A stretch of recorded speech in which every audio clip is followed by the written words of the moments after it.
Samantala, idol, sa ibang balita, iginit po ng PhilHealth Region 1 na hindi nagmumula at hindi ibinabawas po ang 1,700 na konsulta package ang 300 pesos na cash incentive na ibinibigay po ng pamahalang panlalawigan ng Pangasinan sa mga nagpaparehistro sa programa.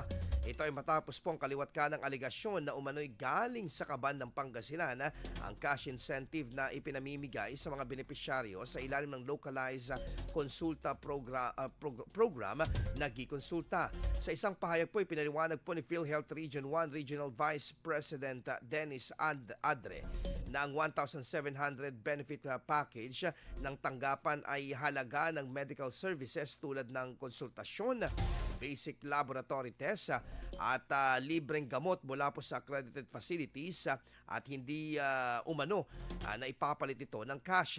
Nakasaad din sa Provincial Ordinance No. 330 Series of 2024 ang lokal na bersyon po ng programa sa lalawigan upang mas mailapit pa sa mga benepisyaryo sa mga Pangasinense at maengganyo na pagtuunan ang kalusugan. Sa kasalukuyan, mahigit 1 milyong Pangasinense na ang nairehistro sa ilalim ng PhilHealth Consulta Program. Patuloy naman na pinaiigting sa lalawigan ang mga healthcare programs upang ang modernization ng mga government-run hospitals ay maiangat ang kalusugan ng mga Pangasinense. IFM News. IFM News. IFM News.